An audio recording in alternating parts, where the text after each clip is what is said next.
It's time to check in on the 2022 NFL draft class. Where are some second year players that we're excited to see? Some guys that perform well, didn't perform the best, maybe injuries got involved, but they still have upside. We'll discuss all of that next on the Locked On NFL Draft Podcast. You are Locked On NFL Draft, your daily podcast covering the NFL Draft. Part of the Locked On Podcast Network, your team every day.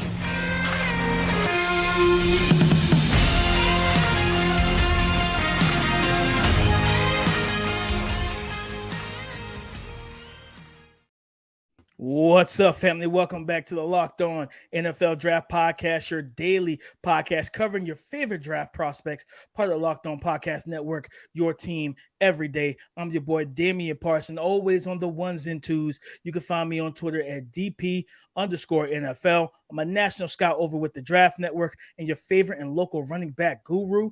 And as always, I got my brother, my guy, Mr. LSU, and the champ is here as always, Keith Sanchez. You can find him on Twitter at The Talent Code. Keith, talk to him, baby. What's up, Locked On family? Let's get locked in. This is Keith Sanchez, senior draft analyst with the Draft Network, man. And like DP always says, 2019 national champ. Yes, those LSU fighting Bengal Tigers, man. But DP, man, listen, this show, right? It's about accountability, DP. It's about accountability, man. So we're doing a 1-year check-in, right? Post-2023 draft, the 2022 class. They've already played 1 year of football, right? So we're going to talk about some guys that, underperformed our expectations, overperformed, right? Some guys that the case is still open on how we feel about them. So the name of the game is accountability, DP. So let me know. Let's start this thing off, man, with some guys that you feel like they overperform, right? We're going to talk about the guys that you may have not liked that much and they kind of overperformed, that the future is looking a little bright for them. I would say a guy that, and I won't even say I didn't like him, but I wasn't as high as everybody else. I still, and if you remember last year, I graded him as a late first round, and that was Treylon Burks, wide receiver out of Arkansas, went to the Tennessee Titans. If he was with A.J. Brown, I would have loved the pick. They traded A.J. Brown to select him, so I absolutely did not understand what was going on. I was like, "What?" You know what I mean? That's a tough spot to put a rookie, man. But he struggled early on. He was kind of dinged up, missed a couple weeks and missed some weeks in games due to an injury. But when he came back, man, like he showed out, man. He showed the ball skills, that size, that speed in the open field. Route running can still, of course, is a work in progress, right? Being able to separate versus press, close, tight man-to-man coverage. But guys were, with his strength and being able to work through contact, I saw DBs give him cushion, Keith. And you get a big guy like that can get up to speed a runway, that causes some problems for you because now you don't really. He does a great job with his vertical stems and opening up either inside or outside releases and things of that nature and handling off coverage, man, and zone coverages. And I just look at this young man and I was like, he outperformed in the back half of the season, for me, like I said, because it's big shoes to fill, A.J. Brown. Yeah, so I will have to ask you this, DP. Outperformed what, right? In the sense of the fact of, did you think he was and you kind of talk, I guess, hinted towards it, but more of a second round prospect? Were you a guy that I was expecting? Were you expecting for him to turn it on in year two, like outperform? Like, what was your status quo, right? Or was this more so you just seeing him operate on film and you're like, okay, cool, the skill set translates, and I think this is a good football player? Yeah, I mean, being thrust into that wide receiver one role, he outperformed what I thought. That's a tough role. It's tough. Then not only that, like you have, a average QB in Ryan Tannehill. You're in a run heavy offense, right? So like it wasn't like I was so concerned about what it was going to look like for him. You know what I mean?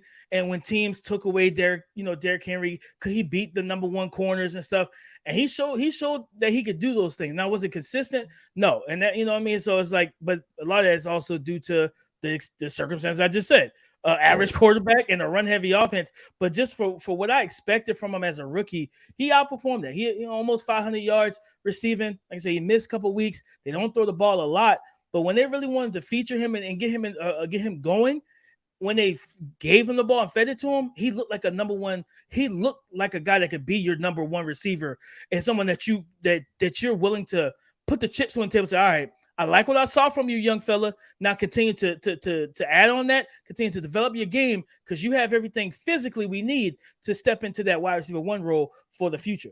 Okay, look, I gotta go, my guy, right? And looking back on it, man, I'll have to say, DP, being completely honest, just looking at the 2020 class and the grades I gave, just being completely honest, man, I think I did a good job. Let me stop playing, man. Let me stop playing. But being completely honest, man, one guy that I when they selected him, I was not expecting him to play at that level, and I didn't see how they can make it through the entire year. And that was the Dallas Cowboys selecting Tyler Smith in the first round. The potential, and not only that, but then putting him on the left side. This guy that I'm pretty sure played, well, he played both, right, left and right when he was with Tulsa. But he technically, he just needed to be defined, right? That was what Tyler Smith did. And Tyler Smith stepped in for the Dallas Cowboys, and he became what they needed, right? Just a glue guy, somebody to step right in, protect Dak Prescott or Cooper Rush, whoever the quarterback was, step right in and produce. And so that's what Tyler Smith did, man. So you talk about stock up on a guy after 1 year of grading him, it's definitely Dallas Cowboys left tackle Tyler Smith. And I will go as far as to say this, that I would leave him there, right? Like whether it's left tackle or left guard, and then bring in Tyron Smith, and then now you have a solidified left side, which was a first-round pick that I think is something that's going to turn out for the Dallas Cowboys in a positive way. So definitely Tyler Smith was that guy for me, DP, that when he was selected, I was kind of like, okay, we're going to see how this is going to turn out. And then he overperformed, man. In credit and shout out to Tyler Smith for doing it. No, I think a lot of people were so concerned, penalties. He was super raw, just extremely aggressive, but technically he wasn't refined, Keith. And, a young man that, like you said, he balled, he played very well. Of course, yeah, he still dealt with some of the things, but all in all, he did what he needed to do. And I was impressed by him as a rookie for sure. Yeah, well, DP, look, man, we went first round, right? We're talking about those first round guys, or really just the guys that overperformed, right? We came in and we didn't give y'all credit, right? We kind of undersold y'all, man, and y'all proved us wrong year one. Hopefully you continue to build on that year two, year three throughout the rest of your career. But listen, now we have to go into those guys, DP, that underperform, right? Those that's the misses, right? We like, man, this guy's gonna step right in and dominate right off the jump. So we're gonna go into those guys, man, that underperformed, whether it was due to scheme, whether it was due to their talent, right, or just situations overall. So coming up next, man, myself, Damian Parsons, we're gonna get into the guys from the 2022 class that we feel as though underperformed for the first year of their rookie year. Looking for a delicious snack, guys, but you don't want all the sugars and calories, then you need to listen to me and try the best tasting protein bar ever. That's Built Bar, Built Puffs. You got to try it. I promise you it won't disappoint. If you're like me and you want to make healthier snack choices, but you don't want to compromise on taste, I got just a thing for you. Built Bars and Built Puffs are healthy and they taste amazing. The reason why is because they're made of 100% real chocolate. That's right, 100% real chocolate. They come in unbelievable flavors and multitude of flavors like churro, peanut butter brownie, and cookies and creams, which I've told you many times that is my favorite. So I'm telling you right now, guys, what I do is I go to my local Walmart, and grab a 4-bar box whenever I go out, or you can go to your local Sam's Club while you still can get the specialty flavors there as well. But as always, you can go to builtbar.com, use our promo code LOCKEDON15 and get 15% off your next order. Guys, Keith, those guys that underperformed. So I'm curious to hear where you stand. Who underperformed for you? Who did you believe in that kind of let you down? Yeah, so when I say this name, he had a solid rookie year, right? Mm-hmm. But this is based off of also the grade I gave him, right? Okay. So I have to go with Baltimore's Ravens safety, Kyle Hamilton. And I'm right, we're being transparent. I'm talking to our family, right? I gave this guy the highest grade of last year's draft, right? Some of the things he did on film was amazing, right? Like I'm sideline to sideline range, playing in the box, tackling from depth. Like he did everything you need to see. And myself, right, having worked at LSU, right, coached, did some things, seen a lot of defensive backs. I've seen Jamal Adams, right? I've seen Jalen Mills. I've seen, Eric Reed in person. You know what I'm saying? So I've seen a decent amount of safeties. Grant Delpit. I thought this guy was special, man. I thought like he got drafted to the Baltimore Ravens, and I'm like, man, they potentially just got them another. I don't even want to say the name, but I'm gonna say it. Oh man, Ed Reed, right? I thought they got him another one, man. I'm just setting the scene, right, for how high I was on Kyle Hamilton and coming in, right, like through the first part of the season. I don't say he struggled, right, but the 40 time that he ran, I would say that it began to show. And they moved him closer to the box, and then he started to really play high level football. So if you had to give me one guy, it's based off of expectations, right? And we're talking the expectations was 6, 7, 8 interceptions a year. I don't know if he's going to get to that point, but I do think this is still a guy that will make Pro Bowls. But like I said, I put all the pressure on him because I gave him such the high accolades and, comparing him to, one of the greatest to ever do it. I thought Kyle Hamilton was that. He may not be that, but still just a talented football player. No, we both gave him high grades. I viewed him highly as well. But like you said, it started with that combine with the 40-yard dash time. And then you saw it early in the season where, he wasn't a free safety. And we learned that really fast. And the Baltimore Ravens like, yep, we're not playing you back here no more. We're going to play you back closer to the line of scrimmage, big nickel, big dime, man-to-man against tight ends, dropping off, blitzing, things of that nature. And you saw that value come back for him, Keith. I'm going to stick with similar path. Your boy out of LSU, Derek Stingley Jr., and it's not so much him. Whoa, you know what I mean? Whoa. Listen, hear me out. It ain't even just him. It's not him so much because I graded him. He was my CB1, and I still think he is and could be CB1 in this cornerback class. It was a situation he went into, and think when the reports came out prior to the draft, the day of the draft, we were in Vegas. We're all getting text messages and stuff like, word is Derek Stingley Jr. is going to the Houston Texans. And I remember this vividly. We were sitting beside each other. We both looked at each other like, what is Houston doing? Lovie Smith runs a Tampa too. This is a man-to-man corner. Why? Why is this the pick? And we saw early in the season, I saw you go back to that Denver Broncos game. He's traveling, following around Cortland Sutton. As I think that was the game that Jerry Jeudy got hurt. And Cortland Sutton became, Tim Patrick's hurt and KJ Hamler and all that. So Cortland Sutton was the guy, and he followed him around. He covered him well for the most part. I got hope. I was like, oh man, Lovey's gonna let this kid play more, just play his game. Yeah, it didn't stay that way. You know what I'm saying? It didn't stay that way, Keith, and I was extremely disappointed. So in terms of guys that underperform, Stingley underperformed because of his situation. If he went to a New England Patriots, if he went to a team that's gonna play press heavy, the New York Giants with Wink Martindale. You put him in his element. Think about this, Keith. Darrelle Revis, when he was with the New York Jets, and first of all, I'm not comparing Derek Stingley to Darrelle Revis. For those, because I'll allow it. You allow it. I bet you would.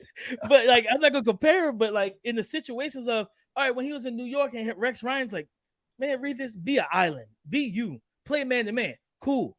He went to Tampa and they played him in zone, and he's like, where's Revis? He's just in the one spot. He's playing Tampa 2 curl flats. And it's like, that ain't Darrelle Revis. And then he went to New England, and we saw him come back to stardom as that press man corner, and you hear all the receivers talk about his game. That's the same situation with Derek Stingley. I didn't like him going to a zone heavy defensive scheme where he couldn't play his game, where he couldn't get in the face of receivers, be physical, be athletic, stay in the hip pocket, and be a eraser, man. You can't erase guys when you're not playing your type of football, Keith. So when I say a guy that underwhelmed, it wasn't Stingley. Stingley, you still a talent, big dog. Right, it was your situation. Cool. Listen, I understand. I understand now. You threw me for a loop at the beginning, man. We about to have to, we gonna have to talk about it. You know what I'm saying? Just have some conversation, man. But DP, I'm looking at it. Oh man, this is tough. Do you have another name that you possibly want to throw out there of a guy that kind of under? And because I would go, now you know what I'm gonna go is because we about to get our scouting, we about to talk about scouting. Evan Neal, right? Everybody jumped on Evan Neal. I'm going to drop a video, and this is the issue with Evan Neal because we're talking about a guy that underperformed. Everybody posted about how he got beat. but people have to go back and watch the film. When this guy played right tackle at Alabama, he was more of a second round pick, right? Then when they moved him over to left tackle his junior year, his last year at Alabama, that's when he played really well. And you talk to guys like I went to the Duke Manyweather camp, right? And he talked about how playing left tackle and right tackle are two totally different things. So right now, Evan Neal is getting killed, right? Like, by New York media and a lot of people saying, oh, man, he's a bust. But he looks like the same Evan Neal that when he played right tackle at Bama. And I'll even go as far to tell the listeners this, that I had the same situation, right? I watched Evan Neal at right tackle. I gave him a late second round, third round grade because you've seen a lot of temple things that were not there, him missing, shooting his hands and everything else. Then when I dove into the tape for the 2022 film, I said, oh, man, this is a first-round offensive tackle because he looked night and day as far as how comfortable he was. So when we're talking about being or underperforming, this one is a situation based, and now they're in a tough situation because they have Thomas over there, right? Who had kind of the same issue, and he's showing to be a better left tackle than right tackle. So I'm not sure what they're going to do, but I wanted to highlight that and talk about that. I'm going to drop some film clips too about Evan Neal versus when he played right tackle at Alabama and he played left tackle at Alabama, and then show how it compares the same things with the New York Giants and him playing right tackle. But DP, look, man, we talk about underperform, right?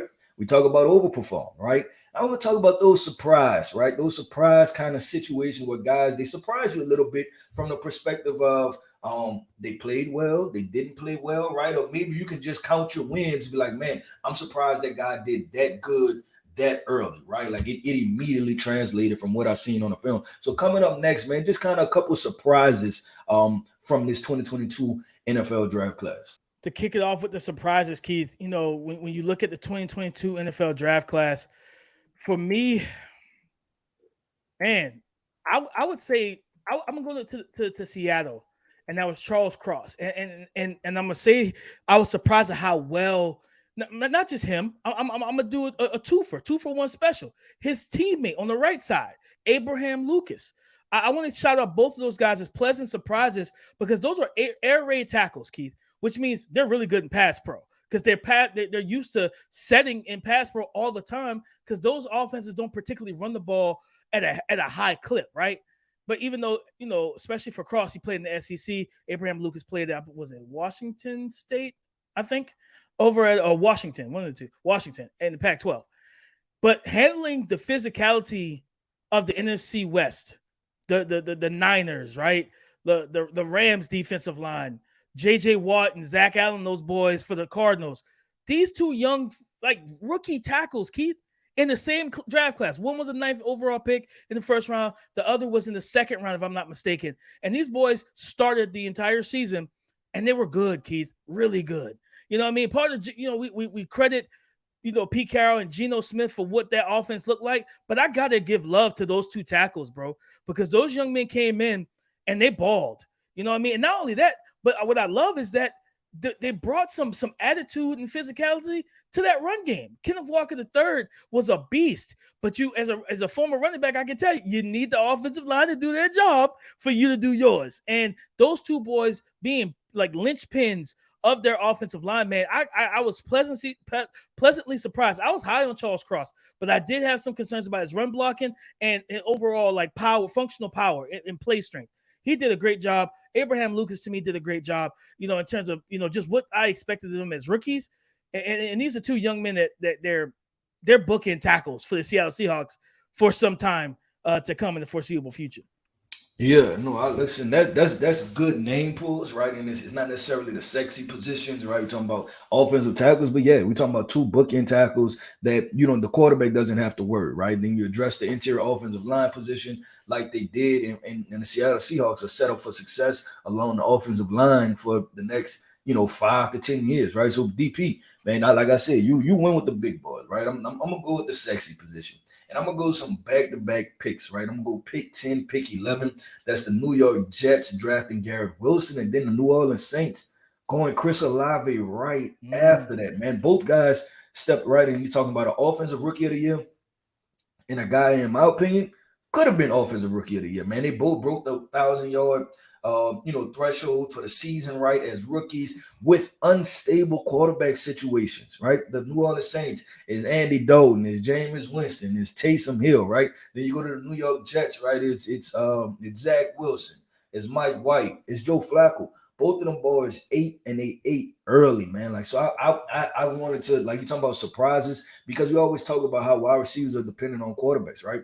And those guys were also rookies, and they were number one wide receivers also. Like let's give them credit for that too. And we talked about how difficult that is for rookie wide receivers. So I have to give credit to Chris Olave and Garrett Wilson stepping right in, pick 10, pick 11, and just picking up where they left off in college. They looked like they was at Ohio State again. No, 100%, Keith. It was crazy just how productive both of those guys were. Shout out to them. I'll even bring up, in terms of surprise, I won't even call him. Yeah, I'll call him a surprise, especially for the situation. Drake London, Drake London having almost 900 yards, and Marcus Mariota, like, truthfully, and I tweeted it out in that last offseason. I was like, man, I would love to see Marcus Mariota get another shot in the NFL, right? Like, is he still mobile? Arm talent's still there. I was like, man, I'd just love to see him get another shot in a better situation that wasn't Tennessee. Well, he got that shot in Atlanta. And by week 4, I was calling for his shot to be over. You know what I mean? I'm going to be completely honest. I was calling for Desmond Ridder to start because I watched a team, Keith, that was being held back offensively by the quarterback. When you got a Drake London and a Kyle Pitts, your run game is phenomenal with Arthur Smith calling the run game. And you're not hitting these big explosive plays down the field. And you're hurting your team. You're throwing interceptions that you absolutely shouldn't. You're making rookie mistakes with the football as a passer. I can't back that anymore. You know what I mean? So it's like to watch Drake London deal with, and there were times where he went ghost, not because of his own right, not because of his issues, right? But because the quarterback couldn't get him the football. And it's like, then, you got Arthur Smith saying, well, we're going to stick with the same quarterback that's holding our offense back. And that doesn't help the receivers at all, man. So it's like, all right. Then when Desmond Ridder came into the lineup, I saw Drake London, he rose back like Lazarus from the dead. He rose back up. You know what I mean? He pulled the WWF Undertaker, just sitting back up out the grave like, yeah, I'm here, man. I'm still here. And it was just like, bro, like, so for him to, like I said, 866 yards receiving, he was targeted over 100 times, 117 targets, only 4 touchdowns on the season. A lot of that, man, like, yeah, I was out the highest on Drake London. No, like he wasn't my wide receiver 1 or anything, but I still liked his game, and I feel like he could be better. If you want him to be your wide receiver 1, you got to feature him. You got to do a better job than what they did in Atlanta this past season. Yeah, no, I agree, man. Drake London was definitely a surprise because he started off hot, right? Like, he started off really hot, then cooled off. Man, but DP, one last name I'm going to just throw out there real quick and no synopsis. But, man, Kenny Pickett with the Pittsburgh Steelers, baby. That's my hopeful pick because I gave him a first-round grade. He showed a couple of signs. We're going to see if Pittsburgh can be able to run football. Yeah, some flashes. So I got to throw out Kenny Pickett's name as my, kind of my little hope pick for next year to hope he, turn the corner. Nah, for sure, man, guys.